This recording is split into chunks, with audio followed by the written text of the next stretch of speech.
না হলে এক বিন্দু মাত্র কাজ করতে দেবো না এখানে। আমি দায়িত্ব নিয়ে বলছি আমি। আর ওই চোরদের তাড়াবো, ওই 4 তারিখে ওরা থাকবে না, আর সব বঙ্গোপসাগরে আমি ফেলে দেবো একদম। আর বুথ সভাপতি আনন্দ বড় নিকৃষ্ট মনের চোরে। আর এই যে পঞ্চায়েত সমিতি যে একদম কখনো সভাপতি আর কখনো সভাপতি বড় ডাকাত, উনার নেতৃত্বে না এই সব লুট করছে। 1,40,00,000 টাকার বাজেট ঢালাই দেওয়ার কথা আছে 8 ইঞ্চি, করছে 4 ইঞ্চি, সাইডে পাইলেন দেওয়ার কথা, দেওয়াল গাঁথার কথা, সব টাকাগুলো লুট করে নিচ্ছে।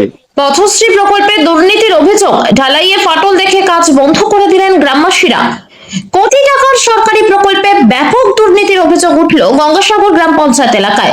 পথশ্রী 4 প্রকল্পের অধীনে হওয়া রাস্তার কাজ অত্যন্ত নিম্নমানের হওয়ায় ক্ষোভে ফেটে পড়েছেন বিষ্ণুপুরের বাসিন্দারা। পরিস্থিতি এমন পর্যায়ে পৌঁছয় যে গ্রামবাসীরা জোরপোত হয়ে রাস্তার কাজ বন্ধ করে দিয়েছে।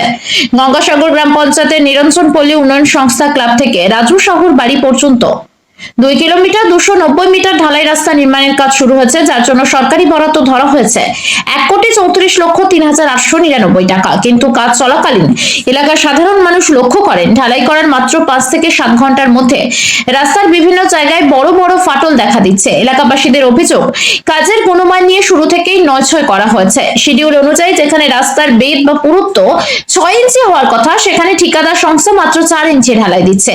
অভিযোগ উঠছে অত্যন্ত নিম্নমানের নির্মাণ সামগ্রী ব্যবহার করা হচ্ছে, পর্যাপ্ত পরিমাণে সিমেন্ট না দিয়ে বালি ও খোয়ার আধিক্য রাখা হয়েছে, বেদ কমিয়ে দিয়ে সরকারি অর্থে তছরূপ করা হচ্ছে।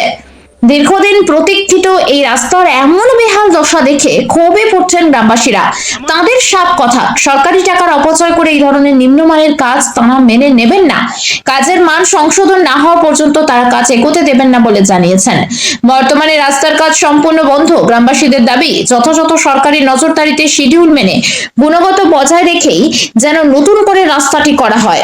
কাজ হচ্ছিল, যখন দেখা যায় কাজ কিছুটা হয়ে আসছে ভালো, তারপরে কিছুটা কাজ এলদে ফেটে এসছে, তাই আমরা সব লোক মিলে কাজটা বন্ধ করে দিয়েছি।